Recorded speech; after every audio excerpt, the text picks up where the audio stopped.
Quero convidar os irmãos a um texto de Lucas, capítulo 7.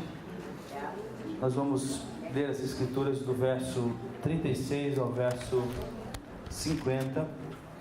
Uma história de uma pecadora que ungiu Jesus. E vamos falar mais uma vez sobre a graça de Deus. Nosso penúltimo sermão sobre a graça.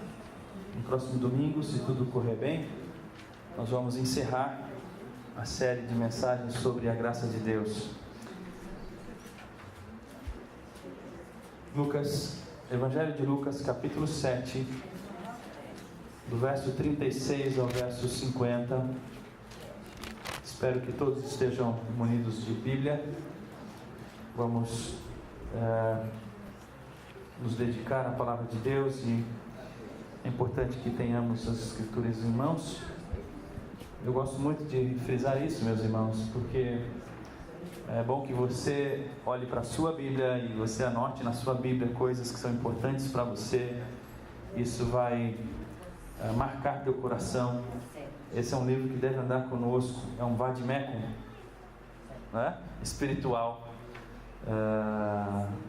As escrituras devem andar conosco por onde estivermos e devem fazer parte da nossa rotina também. Lucas capítulo 7, do verso 36 ao verso 50, a história da mulher pecadora que ungiu a Jesus.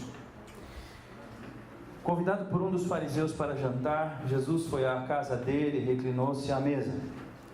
Ao saber que Jesus estava comendo na casa do fariseu, certa mulher daquela cidade, uma pecadora, trouxe um frasco de alabastro com perfume e se colocou atrás de Jesus a seus pés.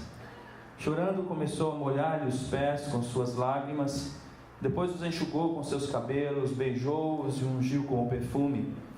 Ao ver isso, o fariseu, que o havia convidado para jantar, disse a si mesmo: se esse homem fosse profeta, saberia quem nele está tocando e que tipo de mulher é esta, uma pecadora. Então lhe disse Jesus: Simão, tenho algo a lhe dizer. Dize, mestre, disse ele. 2 homens deviam a certo credor. Um lhe devia 500 denários e o outro 50. Nenhum dos dois tinha com que lhe pagar, por isso perdoou a dívida a ambos. Qual deles o amará mais? Simão respondeu: suponho que aquele a quem foi perdoada a dívida maior. Você julgou bem, disse Jesus. Em seguida virou-se para a mulher e disse a Simão: vê esta mulher? Entrei em sua casa, mas você não me deu água para lavar os pés. Ela, porém, molhou os meus pés com suas lágrimas e os enxugou com seus cabelos. Você não me saudou com um beijo, mas essa mulher, desde que entrei aqui, não parou de beijar os meus pés. Você não ungiu a minha cabeça com óleo, mas ela derramou perfume nos meus pés. Portanto, eu lhe digo, os muitos pecados dela lhe foram perdoados, pois ela amou muito. Mas aquele a quem pouco foi perdoado, pouco ama. Então Jesus disse a ela: seus pecados estão perdoados. Os outros convidados começaram a perguntar: quem é este que até perdoa pecados? Jesus disse à mulher: sua fé a salvou. Vá em paz. Amém. Amém. Irmãos, nós temos já há 7 semanas falado sobre a graça de Deus. Esse é o assunto por aqui já há 7 semanas. No primeiro dia, nós vamos celebrar um pouquinho de tudo que nós falamos. Nós falamos do Deus que nos amou a partir de João 3,16, e percebemos que o Deus Criador do Universo, o Deus que é Senhor sobre todas as coisas, Pai de nosso Senhor Jesus Cristo, o Deus de Abraão, de Isaac e de Jacó, aliás, o único Deus existente, Deus mesmo, não é? Ele nos amou e nos deu a sua graça. Falamos da disposição do coração de Deus em manter todas as coisas em ordem no universo. Falamos da disposição do coração de Deus em manifestar a nós e a todos os homens a sua bondade, a vida, dar a vida a todos nós e nos cercar de cuidados, não é? Ainda ontem eu assistia um documentário sobre a água no nosso planeta, e esse documentário começou lá na origem do planeta, obviamente com uma visão, não uma visão bíblica sobre a criação do planeta, mas irmãos, é impossível que você assista um documentário desse e não perceba como que o equilíbrio da natureza é uma coisa perfeita, é um mecanismo absolutamente perfeito, e como a mão de Deus está presente em todas essas esferas da vida, seja a vida animal, a vida aquática, a vida, inclusive a vida, como eu diria, a vida no microscópio, a vida que você não consegue enxergar, a vida biológica, a vida química, não é? Existe um equilíbrio fantástico. Então olhamos para Deus e percebemos como é que Deus é gracioso. No nosso segundo encontro, nós falamos da graça de Deus, mas na face de Jesus Cristo, seu Filho. Olhamos para o texto de João, capítulo 1, versículo 14, quando João diz assim: olhamos para Ele e no seu rosto víamos a graça de Deus estampada, e as suas palavras eram palavras de graça, e a glória de Deus estava expressa na face de Jesus, seu Filho. E podemos cantar canções a Jesus, os hinos, né, de outrora, e nos lembramos de um hino que vai dizer assim: olha, no céu, quando eu chegar lá, quem eu mais desejo ver, além dos meus irmãos, eu desejo rever, vai ser bom rever muita gente, mas a face de Jesus é quem eu desejo ver, quem eu anseio por ver. E a gente teve, de fato, uma experiência muito bacana, ao lembrar e ao perceber como Jesus, o Filho de Deus, revelou de maneira tão grandiosa a face da graça de Deus à humanidade. No terceiro encontro, na terceira semana, nós falamos sobre a graça como um presente merecido, à luz de Efésios 2, de 1 a 9.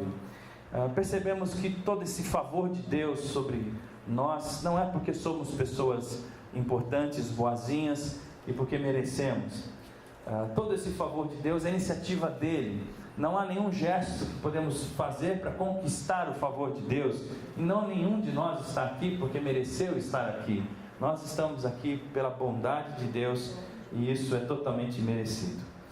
No quarto encontro nós falamos da graça como fonte de liberdade e motivação, à luz de 1 Coríntios 15, 10, que vai dizer: pela graça de Deus sou o que sou.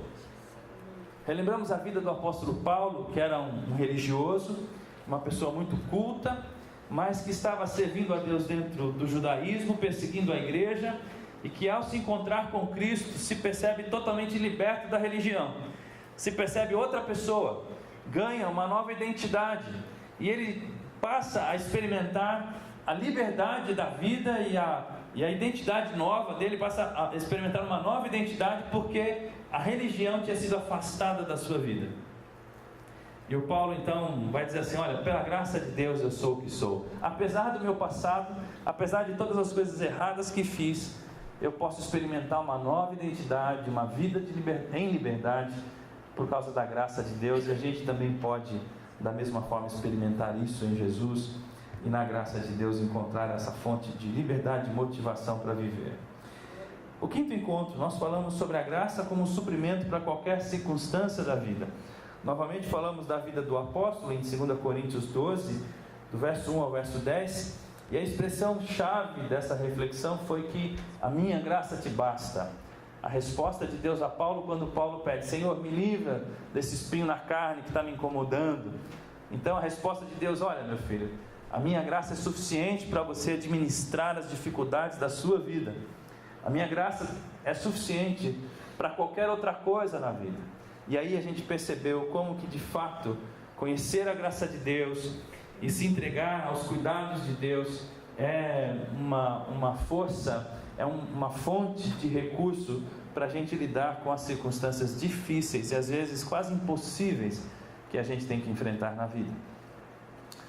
No próximo encontro, no encontro de número 6, na sexta mensagem, Nós falamos da graça como provedora de sabedoria nos relacionamentos. Os irmãos estão lembrados? Há 2 semanas atrás, nós nos relacionamos com muitas pessoas e nós temos uma interface de relacionamento, e as Escrituras nos convidam a sermos graciosos com as pessoas com quais nós nos relacionamos, porque é esse relacionamento baseado na graça que faz diferença na vida das pessoas. Se relacionar com seus filhos, se relacionar com seu marido, com seu chefe, com seu colega, seus amigos, seja lá com quem for, se não for pela graça, será um relacionamento que não terá o poder de impactar, de abençoar, de marcar a vida de alguém. Eu me lembro de ter perguntado quem foi a pessoa que marcou a sua história, que marcou a sua vida. Você viu a graça de Deus na vida dessa pessoa? E alguns irmãos já logo responderam, né? Minha mãe, meu pai, um professor, um amigo. E aí, se você lembrar de quem marcou a sua vida, certamente essa pessoa está associada a um gesto de bondade, da graça de Deus a você. Por isso que essa pessoa faz tanta diferença, ou fez tanta diferença na sua história. E por último, semana passada, nós falamos sobre a graça como um lugar de recursos. À luz do texto de Hebreus, capítulo 4, do verso 14 ao 16, aproximemo-nos do trono da graça de Deus com toda a confiança, a fim de recebermos misericórdia e encontrarmos graça que nos ajude no momento da necessidade. O momento da necessidade não é todo dia, o momento da necessidade é aquele momento onde o mal que está dentro de você se encontra com o mal que está fora de você. É o momento que você está vulnerável, é o momento que você pensa desistir, abrir mão de ser justo, abrir mão de ser fiel a Deus. É o momento que você pensa em abrir mão de andar pelo caminho certo, trilhar o caminho da honestidade. É o momento que você está cansado de tentar fazer a coisa certa e passa pela tua cabeça, não, agora eu vou abrir mão. É o momento também que você se encontra com o seu passado. É o momento que você se lembra de quem você era, e essa identidade nova que você recebeu, ela passa a ser questionada por pessoas, por olhares, ou pela sua história, né, pelo seu passado. Ele se torna tão presente que você se sente abalado por aquilo. Então é o dia mau. Então o Hebreus vai nos convidar a nos aproximar do trono da graça de Deus, porque temos acesso a Deus agora, podemos ir direto a Deus, e Deus reafirmará a nossa identidade nele. Deus nos dará novamente acesso à sua graça, nos perdoará os nossos pecados, não é? E vai nos novamente reconstruir a nossa identidade, a nossa paz, a paz do nosso coração. E hoje, meus irmãos, nós vamos falar sobre os sinais da graça de Deus à luz desse texto de Lucas. Mas antes disso eu fiz esse recordar todo aqui, esse flashback rapidinho, para dizer o seguinte: a essa altura da nossa peregrinação pela graça, da nossa busca pela graça, eu não sei quantos dos irmãos estiveram aqui durante as 7 mensagens. Você lembra se você esteve aqui todas as 7? Levante sua mão. Aí teve gente que estava aqui todas as 7, não é?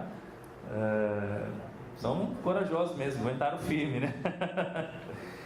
Mas alguns não tiveram aqui as 7 vezes, talvez 6 vezes, 5 vezes.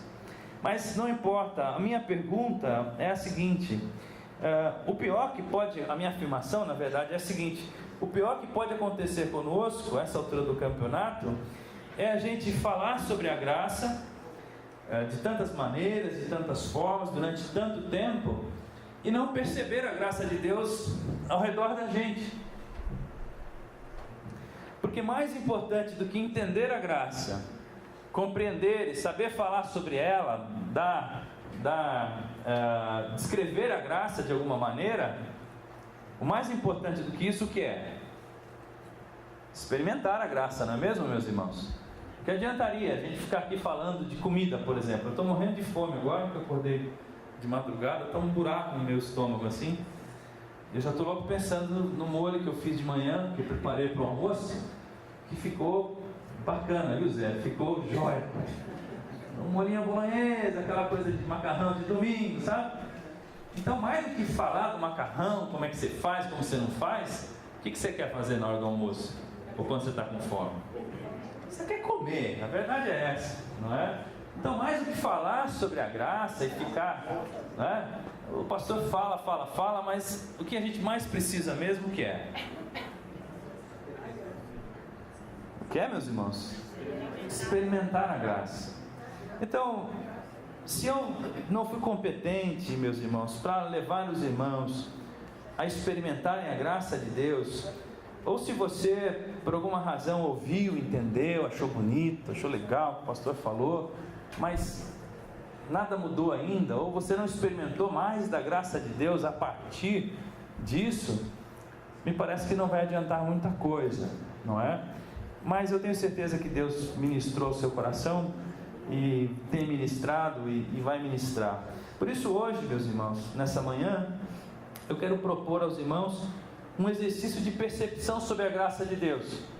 Eu fiz isso no grupo pequeno alguns dias atrás, mas posso adiantar aos irmãos que estavam lá que isso tudo foi ampliado, graças inclusive à colaboração dos irmãos. Mas esse exercício de percepção da graça, eu quero fazer à luz de uma história, porque o que acabamos de ler não é uma parábola de Jesus, é uma história de Jesus.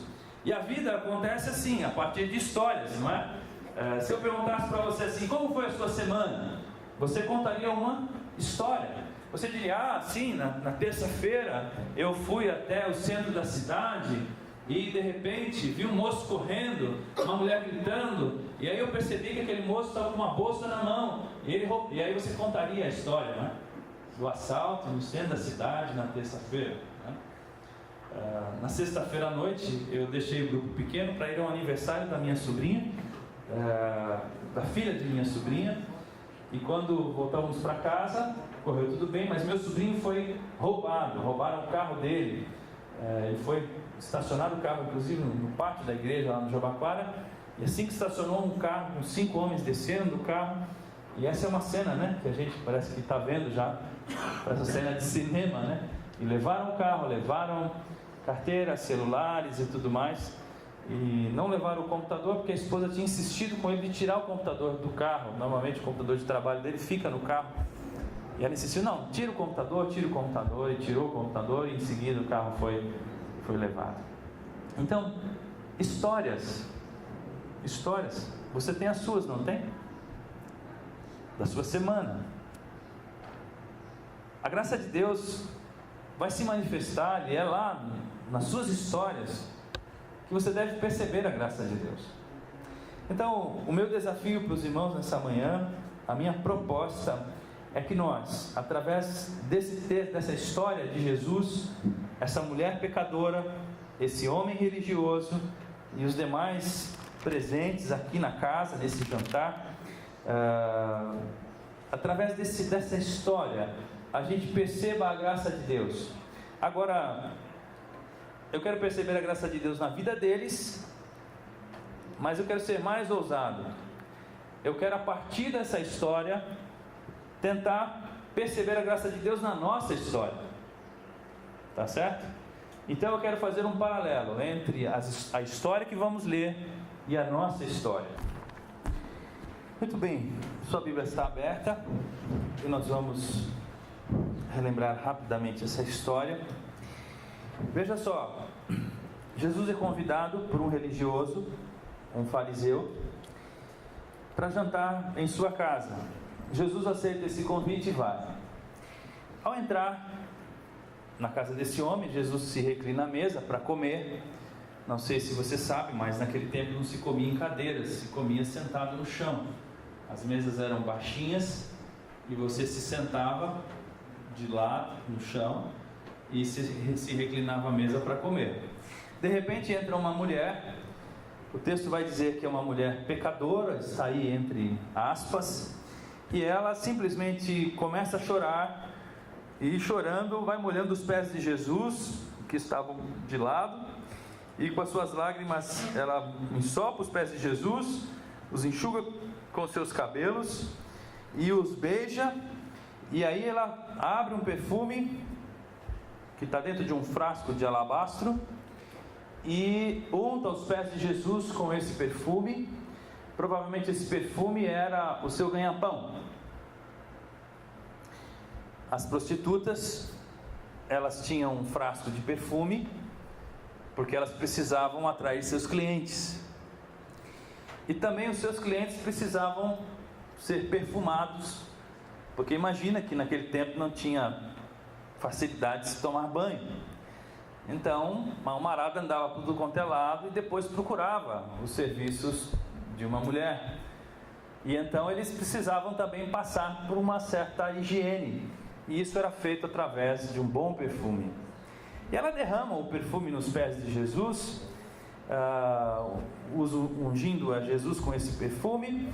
E o fariseu que havia convidado Jesus para jantar, percebe e diz em si mesmo, pensa, se esse homem, a respeito de Jesus, fosse profeta, saberia que quem nele está tocando e que tipo de mulher ela é, uma pecadora.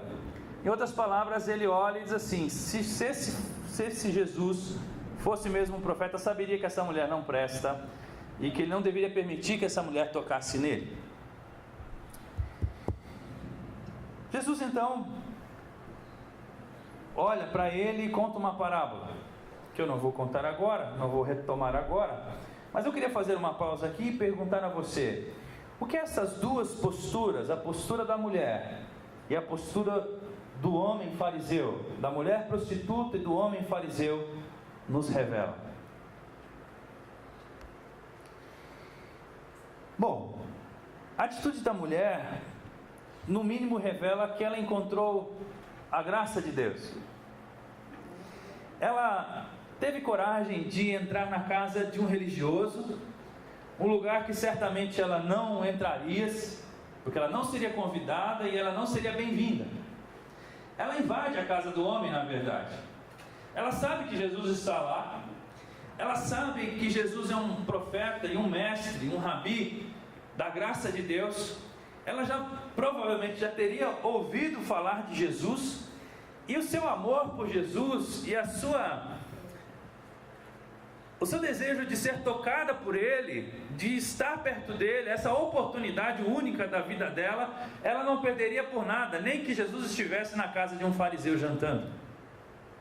Ela invade a casa dele, ela invade a sala de jantar, e não se preocupa, porque ela só quer chorar, ela só quer dizer que ela o ama, ela só quer perceber que Jesus vai olhar para ela e dizer assim, minha filha, Deus ama você. Aquela mulher encontrou em Jesus um religioso que olhava nos olhos das pessoas e transmitia o amor de Deus. Ele não era um religioso que olhava nos olhos das pessoas e transmitia a condenação de Deus. Jesus de Nazaré. E o João disse isso, nós conversamos sobre isso no segundo encontro. E nós olhávamos para ele e víamos a glória de Deus no rosto dele, cheio de graça e de verdade. A palavra de Jesus era a última palavra. A palavra de Jesus era a mais importante. Então é isso que ela queria. Pouco importa se o fariseu vai me discriminar nessa noite. Eu estou perto, estou próxima. Eu tenho acesso a Jesus de Nazaré, o Messias, o ungido de Deus. Eu quero saber o que ele pensa a meu respeito. O pecado, meus irmãos, tem essa condição de devastação interior. Ele havia destroçado a vida dessa mulher. Ela provavelmente carregava a vergonha, a culpa, e os olhares de discriminação deixavam isso muito claro. A sociedade a deixava de lado. Eu não sei até que ponto a nossa sociedade também não deixa essas mulheres de lado. Ainda que essa semana eu assisti um programa, Provocações, que eu acho muito interessante.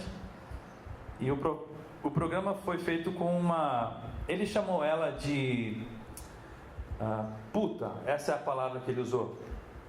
E ela aceitou esse termo naturalmente, porque ela é uma mulher, uma prostituta, e ela foi alçada ao sucesso por isso. E ele falou assim, mas você fazia ideia que você faria tanto sucesso assim? Ela montou um blog, né? Uma página na internet, e começou a escrever as suas histórias. E de repente ela se tornou celebridade. E quando eu não vejo, não é que ela está em outro canal de televisão, na Rede Globo, em outro programa, novamente como uma celebridade para falar de como é ser uma prostituta. Então, apaga os nossos dias, pelo menos naqueles dias, naquela cultura, isso não havia lugar de prestígio para uma mulher que levava a vida assim. De longe não havia nenhum prestígio sobre esse tipo de situação. Agora, ela é explícita em demonstrar sua gratidão. Ela tem certeza do que ela vai encontrar em Jesus. Ela tem certeza que Jesus não vai olhar para ela e a recriminar. Por isso ela simplesmente se joga aos seus pés chorando. E toda essa cena, o contorno dessa cena acontece aí. Você pode já imaginar. O que a postura dela nos diz? Que ela encontrou a graça. E o que a postura do fariseu nos diz? A postura dele, o texto vai dizer que ele simplesmente disse em si mesmo: se este homem fosse profeta, saberia quem nele está tocando e que tipo de mulher ela é, uma pecadora. Ele não está preocupado com essa mulher. Aliás, ele está ali para questionar quem é Jesus, que tipo de rabi ele é, que tipo de mestre Jesus é. Ele não está ali para acolher Jesus.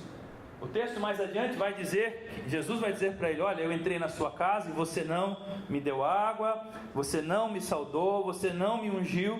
E isso tudo aqui é uma situação muito constrangedora, porque imagina que você me chama, assim, vou chamar o pastor para jantar em casa. Eu chego todo suado na sua casa, lá vou com a minha família, meus 5 filhos, os filhos do pastor para jantar, porque não pode perder uma oportunidade, né? E aí você não me dá água, você não pergunta se... você não me chama para sentar num lugar bacana, você simplesmente me distrata, você nem pega na minha mão quando eu chego na sua casa. Foi isso que aquele homem fez. Ele negou a Jesus todos os protocolos. Quando você recebe uma visita, você deveria acolhê-la, você deveria dar a ela água para que ela lavasse seus pés. Melhor do que isso, você deveria ter um servo em casa que lavasse os pés do seu convidado. Você deveria deixar disponível um perfume para que ele se higienizasse. Ele não fez nada disso. Então, a atitude desse homem mostra, meus irmãos, a ausência da graça de Deus. E me parece mesmo que algumas pessoas compreendem melhor, conseguem detectar a graça de Deus ao seu redor. Outras pessoas permanecem frias, permanecem indiferentes ao movimento da graça de Deus.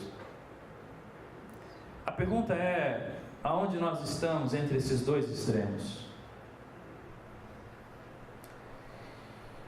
Vamos procurar a graça mais de perto. Vamos tentar encontrar a graça mais de perto. Verso de número 36. Convidado por um dos fariseus para jantar, Jesus foi à casa dele e reclinou-se à mesa. O que isso diz para nós, meus irmãos, sobre a graça de Deus? Deixa eu fazer uma pergunta a você. Se alguém que você não gosta te chamasse para jantar na casa dela, você iria? Sim ou não? Na verdade, quando a gente encontra gente que faz oposição a gente, que não tem a mesma, né? Que não bate com a gente, o que a gente faz, via de regra? A gente ignora. Ih, fulano é problemático. Não, esse cara aí não dá certo. Você é no banco, você pega o último canto da fila. Você é no mercado, você finge que precisa comprar mais alguns produtos para o cara sair e você não cruzar com ele na fila do caixa. Ou você muda de gôndola, você muda de corredor. Não é assim? Quando Jesus foi convidado por um fariseu para jantar, Será que ele não pensou assim e falou assim: ih, cara, fariseu me chamando para jantar, isso vai ser humilhante, ele vai me agredir, certeza que ele vai me maltratar? Porque quem eram os opositores de Jesus mais ferrenhos? Os fariseus, os caras que se sentiam senhores da palavra, da Torá. Mas Jesus não faz isso. O texto diz simplesmente assim: chamado para jantar na casa de um fariseu, Jesus vai. E vai e se reclina na mesa. Bom, não me deu água? Tudo bem. Não me deu óleo? Tudo bem. Não me deu um beijo? Não me saudou? Imagina que eu chamo você, né, Márcio, para ir em casa. O Márcio chega em casa, estende a mão, eu falo: pode sentar-se. Não dou a mão para ele. Esse é o sinônimo do beijo. Entende? Ele não me beija. Jesus olha aquela agressividade, podia dizer assim: quer saber? Olha, desculpa, mas o senhor é muito sem educação, eu vou embora. O que Jesus faz? O texto diz que ele se senta na mesa e espera para ver no que vai dar essa reunião. Irmãos, eu acho que aqui existe mesmo um sinal da graça de Deus, um sinal da presença da graça.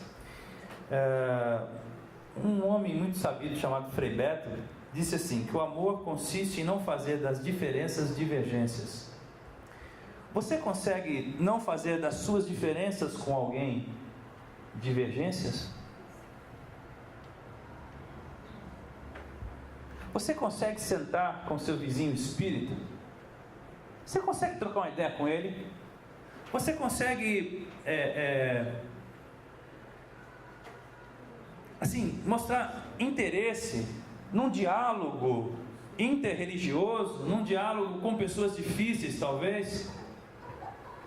Aqui, meus irmãos, a gente não pode achar que, bom, do lado de cá estamos nós, as pessoas corretas, verdadeiras, as donas da verdade, do lado de lá estão todos os outros que não são do nosso time.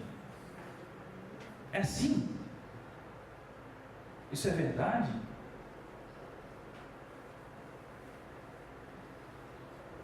E é interessante isso, porque se você visse o pastor da igreja andando com alguém de má fama, você ficaria preocupado. Eu me lembro que uma certa ocasião a gente teve contato com mendigos lá em casa e meu pai falou assim: meu filho, você está deixando seu filho encostar nesses povos aí, ficar andando com eles aí? Eu falei: mas pai, como assim? Não estou entendendo, né? Dei uma de bobo, né? De besta. Não, meu filho, esse povo aí não quer nada por nada não, são muito perigosos, são muito... Mas o problema é que... Peraí, pai. Então assim, você é recriminado por deixar seu filho andar com gente de má fama?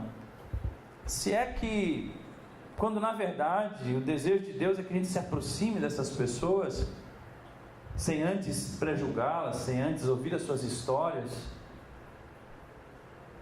Eu acho que Jesus mostrou graça aqui, aceitando o convite do fariseu. Verso 37 e 38. Olha aí o texto.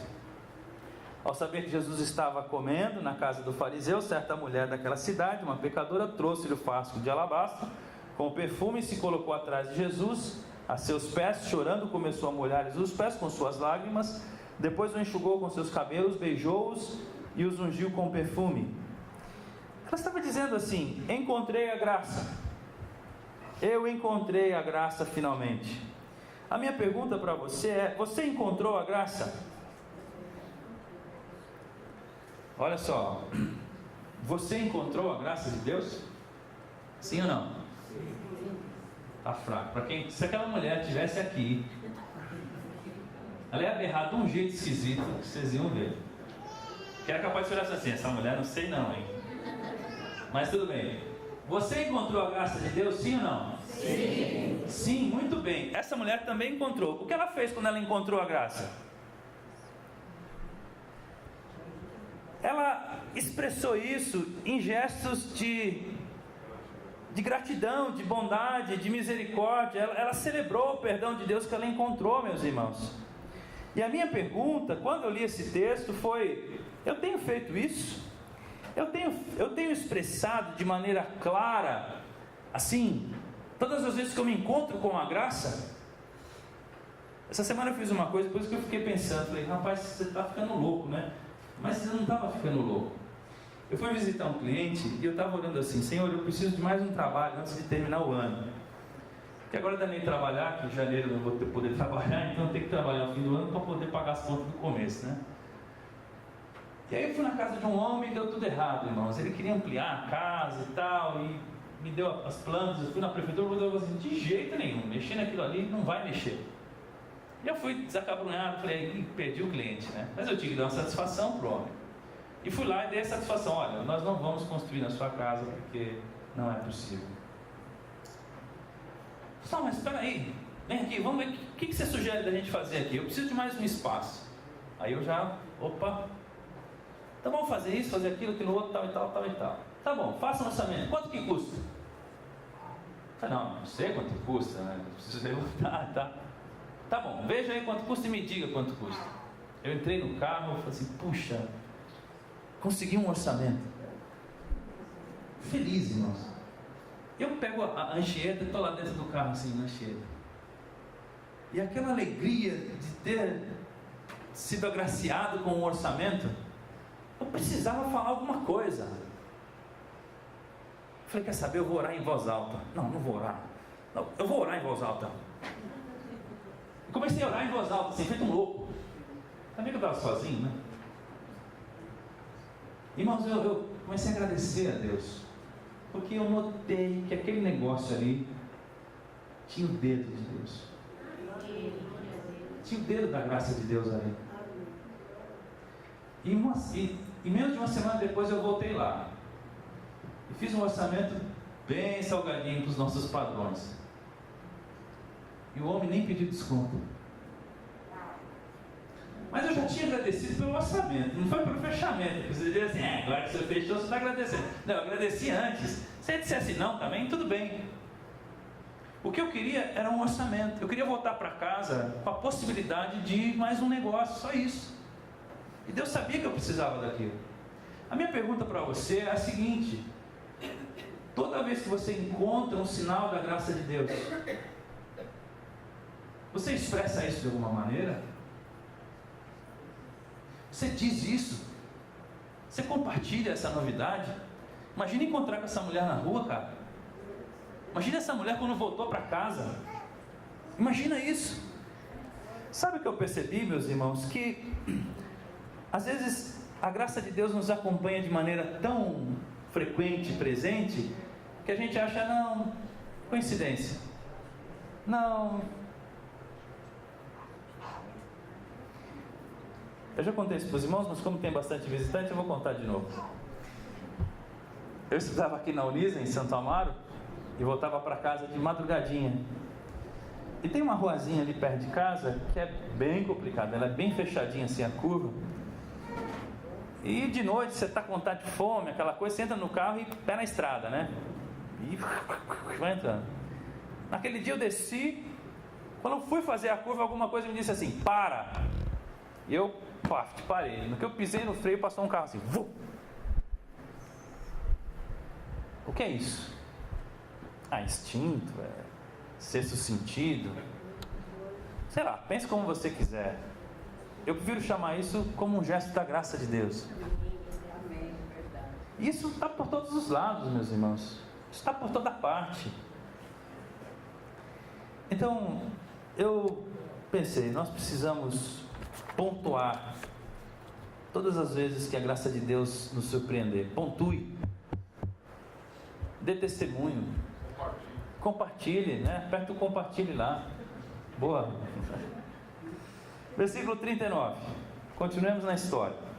Ao ver isso, o fariseu que o havia convidado disse a si mesmo: se este homem fosse profeta, saberia quem nele está tocando e que tipo de mulher ela é, uma pecadora. Olha só que coisa interessante, meus irmãos. Disse a si mesmo. Você tem o hábito da crítica e da condenação velada?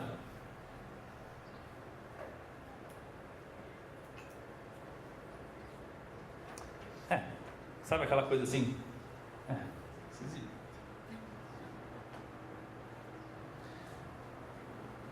Insuportável. Olá, Deus abençoe, mano, tudo bem?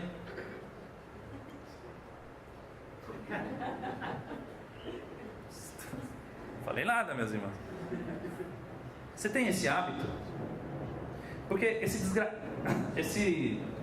sem graça aqui tinha esse hábito. E me parece que nós, religiosos, gostamos desse negócio. E a gente, se não tomar cuidado, cai nisso toda hora, sabe? A gente não fala nada. Quem olha assim pra gente parece, nossa, que pessoa sincera, amorosa, né? Mas por dentro você está dizendo assim,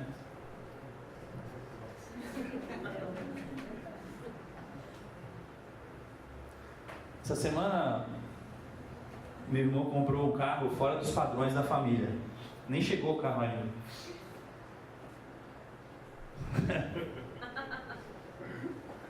Pra que isso tudo, rapaz? Põe dinheiro fora. Sei lá. Por que isso?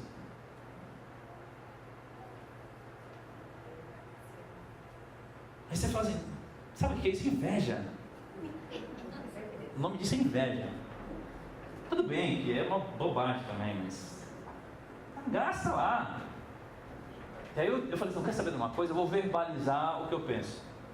Olha, parabéns, você foi muito bem, aproveita, cara, você precisa desfrutar a sua vida, porque esse dinheiro na poupança você vai morrer, vai ficar lá mesmo. Então torra, cara, torra, se é isso que você quer, é isso que você quer? Então desfrute sem culpa do seu carro novo, do seu carro grande, do seu carro automático.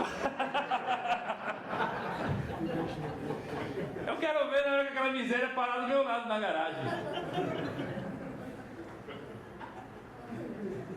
Você tem mania desse negócio de culpa velada, assim, de crítica velada? Isso é sinal da falta da graça, pessoal. Nós estamos precisando da graça de Deus quando isso ocorre. Olha só, a gente precisa da graça de Deus.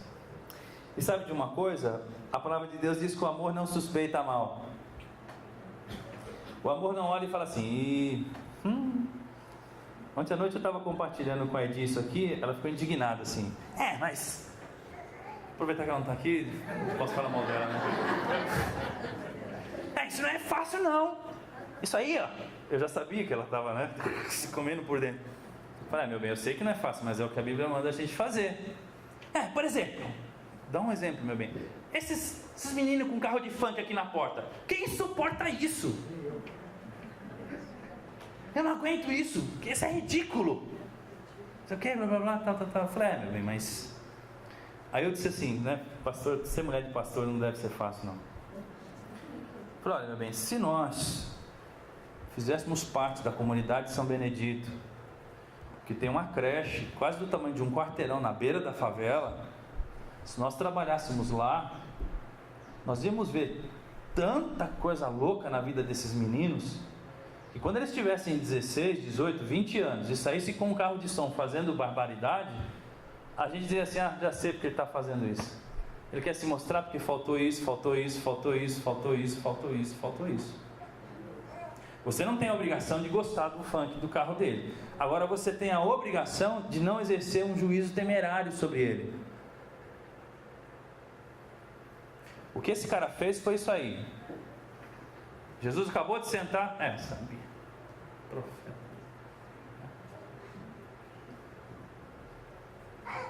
É isso. 40:43. Olha aí para o seu texto. Então lhe disse Jesus: Simão, tenho algo a lhe dizer. Agora Jesus vai para entrar na cena.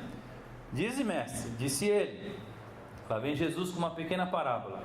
2 homens deviam a certo credor. Um lhe devia 500 denários e o outro 50. Nenhum dos dois tinha com que lhe pagar. Por isso perdoou a dívida a ambos. Qual deles o amará mais? O Simão respondeu: suponho que aquele a quem foi perdoada a dívida maior. Você julgou bem, disse Jesus. A parábola é esta: 2 endividados. Quantos perdoados? 2 perdoados. 2 personagens na parábola.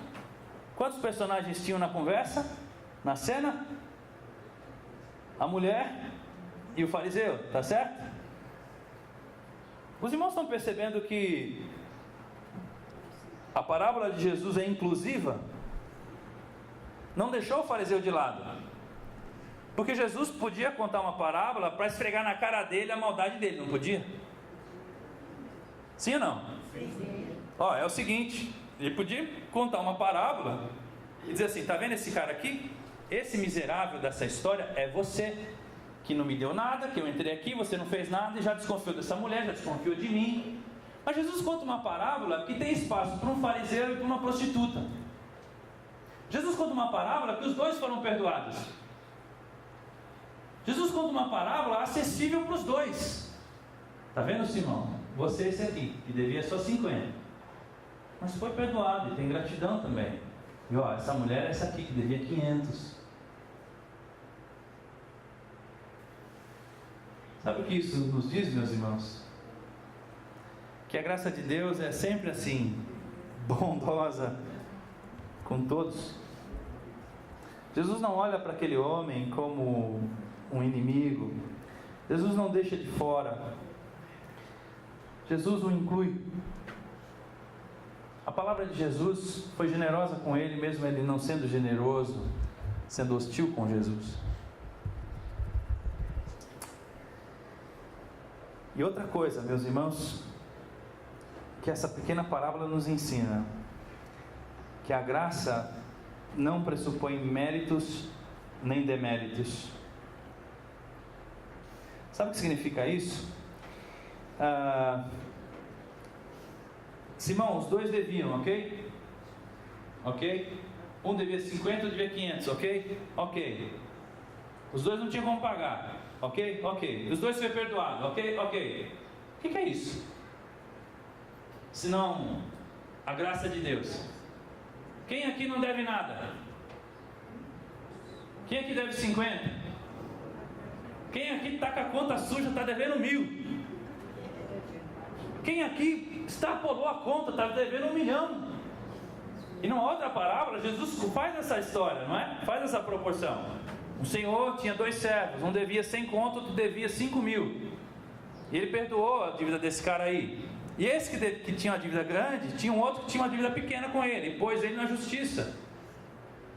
E Jesus vai dizer assim, olha, espera aí meu amigo, você foi perdoado, por que você não perdoou o seu irmão? O que essa pequena parábola de Jesus está dizendo é que todos nós temos a ficha, a conta na mercearia no vermelho. Todos nós somos ficha suja, não é? Para um contexto político aí. E a graça de Deus vem para todo mundo. Agora, se você acha que você não deve tanto, então a sua capacidade de perceber o amor de Deus por você fica limitada ao que você acha que você deve. Ah, eu sou um bom cidadão, eu nunca matei, nunca roubei, eduquei meus filhos, mandava eles para a igreja. Eu, Gustavo, nunca traí minha mulher, graças a Deus, não, isso eu nunca fiz. Então assim, eu devo pouco. Então a minha reação à bondade de Deus parece ser proporcional ao que eu reconheço que devo. Agora, quando eu olho para a minha vida, como uma prostituta dessa, e falo assim, ninguém olhava para mim com dignidade. Eu era um infeliz. E Jesus olhou para mim com dignidade. Eu muito amo. Deixa eu fazer uma pergunta para você. Como foi a sua semana?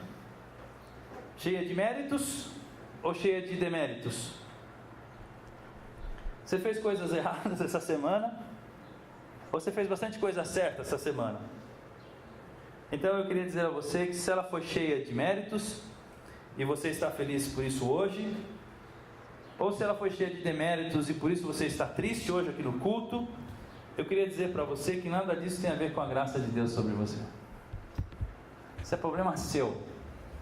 Se você acha que porque a sua consciência está bem essa semana, Deus está feliz com você, está mais feliz com você, ou se você acha que Deus está pé da vida com você, porque você pisou na bola essa semana e Deus está irado com você, não, isso também não tem nada a ver.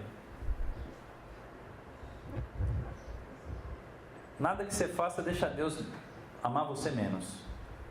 E nada que você faça de bom faça Deus amar você mais. Versículo 43. Vamos correr aqui, senão... Simão respondeu: suponho que aquele a quem foi perdoada a dívida maior.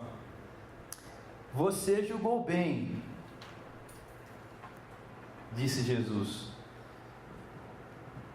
O que é esse você julgou bem?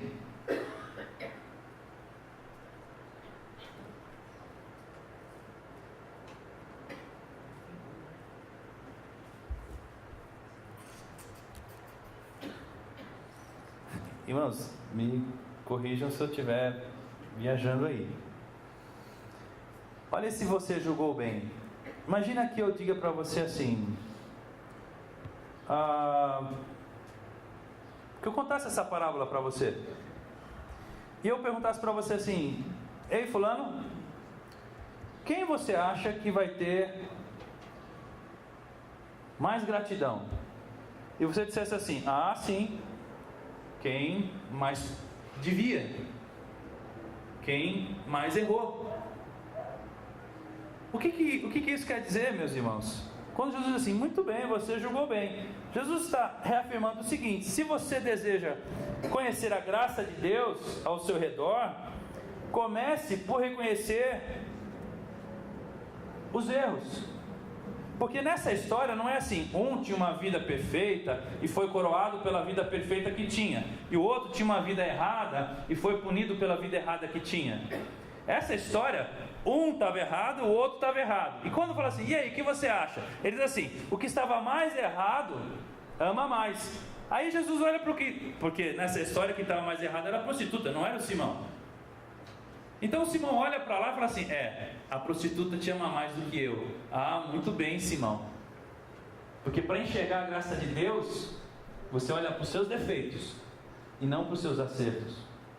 Você lembra aquela parábola de Jesus, de dois homens foram na sinagoga orar, o fariseu e o publicano? Um entrou na sinagoga e falou assim, eu te agradeço, Senhor, porque não sou como esse meu irmão aí do fundo, eu dou dízimo, dou oferta, blá blá blá blá blá blá. Lembra disso? E o outro, quando orava, dizia o quê? Ah, Senhor, tenha misericórdia, não consigo nem olhar para frente.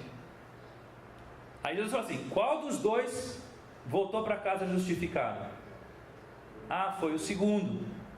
Então, como é que você encontra a graça? Olhando para os seus acertos ou olhando para os seus erros? Vou perguntar de novo.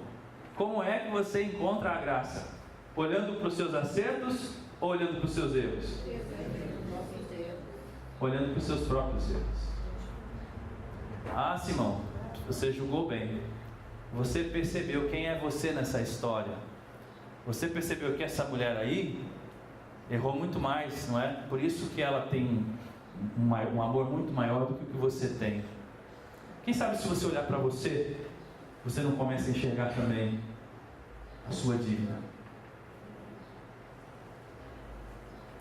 Versículo 44 ao 46. Em seguida virou-se para a mulher e disse a Simão. É interessante isso, ele olha para a mulher e fala para o Simão. Vê esta mulher, entrei em sua casa, você não me deu água para lavar os pés, porém ela molhou meus pés com suas lágrimas e os enxugou com seus cabelos. Você não me saudou com um beijo, mas essa mulher desde que entrei aqui não parou de beijar os meus pés. Você não ungiu a minha cabeça com óleo, mas ela derramou perfume nos meus pés. Sabe, irmãos, esse você não de Jesus para o Simão não é uma coisa fácil de se ouvir. Você não. Eu fico pensando, se Jesus se encontrasse comigo, o que ele diria para mim? Será que ele me diria, você sim? Ou será que ele me diria assim, você não? Ele, sabe essa semana? Sei, Senhor. Você não.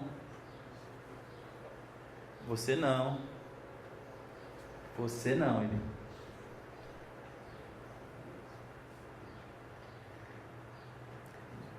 Por que o Simão não? Por que o Simão não viu? Por que ele não percebeu essa bondade, esse gesto de bondade? O Simão conhecia as Escrituras, conhecia as leis, conhecia Deus. Ele tinha alguma, assim, por que não? Por que o Simão não se moveu? Por que a gente não se move? Por que a gente não se toca de fazer algo diferente? Por que a gente não estende a mão? Por que a gente não passa por lado de lá da calçada? Por que a gente sempre fica do lado de cá? Por que a gente evita certas pessoas? Por que a gente discrimina outras? Por que a gente não orou? Por que a gente não pediu desculpa? Por que a gente não procurou? Por que não visitou? Porque sim, por que tem que ser por que não?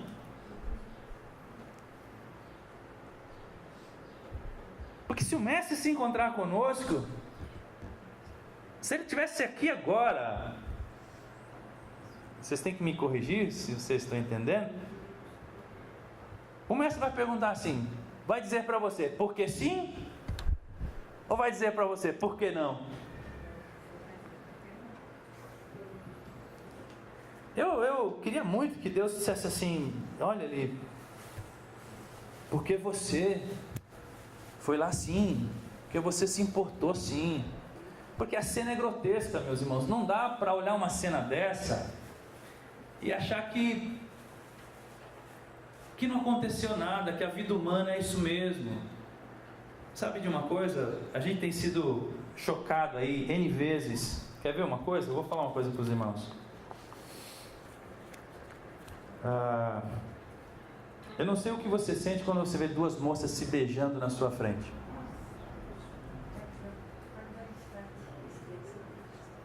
Ou dois moços se beijando na sua frente.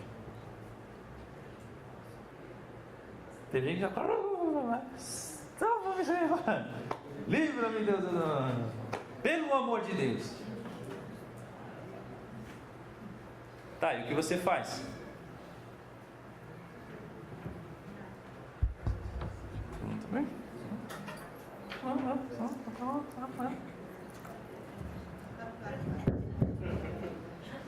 É isso que você faz? Sinal da cruz e queima Jesus e tal, sai de reto Satanás e tal. Então é o seguinte, essa semana nós viemos para o culto quinta-feira, certo? Nossa reunião na sinagoga. Acabou a cena da sinagoga, todo mundo saiu da sinagoga e chegou em frente à sinagoga. Clima de amor no ar entre duas moças.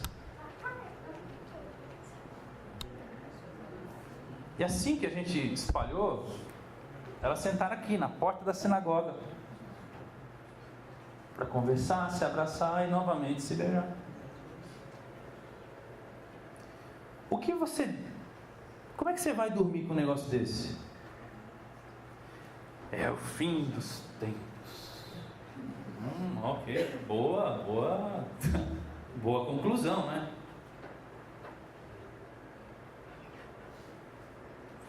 Está entendendo? Aí Jesus vai contar uma parábola. Então, tinha duas pessoas, tal. E aí? Porque sim ou porque não? Você sim ou você não? A resposta do seu coração é o que Deus está olhando lá de cima. Você olha aquilo com vontade de sai para lá? Ou você olha aquilo e diz assim, Senhor, me ajuda a entender isso.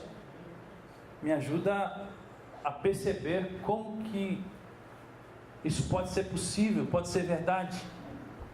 Me ajuda a interagir com isso. Porque é o seguinte, irmãos, quando é na família dos outros, a gente ora e faz cara feia, né? E vai dormir. Só que agora, cada dia mais está dentro da nossa família. Na minha eu tenho um. Quem tem um na sua aí? Levanta a mão. Ó. Aí, ó. E aí? Ah, Simão, você não, nem ligou para isso.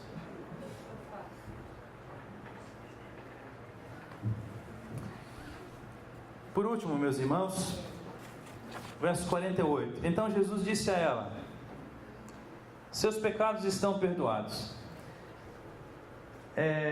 essa mulher responderia assim: Senhor, quanto é que eu te devo pelo perdão dos meus pecados? Jesus responderia assim: minha filha, não se preocupe em saber a sua dívida, se preocupe em perceber o tamanho do presente, da graça de Deus sobre você. Porque tentar pagar a dívida, assim, Deus, o que você fez para mim, ninguém pode pagar isso, quanto que eu te devo? Não, você não me deve nada, você está livre, minha filha. O verso 49 vai dizer que os outros participantes do jantar dizem assim: os outros convidados começaram a perguntar: quem é esse que até perdoa pecados? Quem é esse que tem a ousadia de destruir a nossa religião? Quem é esse que deseja mudar as coisas aqui? Quem é este que está defendendo prostitutas no púlpito santo, branco, feito escarlate? Quem é esse? Aí o João responde assim: este é aquele de quem eu falei, aquele que vem depois de mim e é superior a mim, porque já existia antes de mim. Todos recebemos dele plenitude de graça sobre graça, pois a lei foi dada por intermédio de Moisés, e a graça e a verdade vieram por intermédio de Jesus Cristo. Ninguém jamais viu a Deus, mas o Deus unigênito, que está junto do Pai, o tornou conhecido. Este foi o testemunho de João, quando os judeus de Jerusalém enviaram sacerdotes e levitas para lhe perguntarem quem era Jesus. O verso 50 ainda tem mais uma liçãozinha para a gente. Jesus disse à mulher: sua fé a salvou, vá em paz. Eu fiquei pensando, meus irmãos, vá em paz, sobreviver em paz. Sabe quantas religiões pregam a graça? Sabe quantas religiões concedem um favor a uma prostituta? Sabe quantas religiões têm tolerância com os drogados, com os assassinos? Sabe quantas religiões, em quantas religiões você entra com os seus pecados e sai com uma capa de júbilo, uma veste nova, sem pagar nada por isso? Sabe quantas religiões existem assim? Sabe quantas religiões uma mulher entra cheia de pecados e sai com essa história aqui, ó, sai com essa frase: vá viver em paz, minha filha, vá, suma daqui em paz. Sabe quantas religiões pregam isso?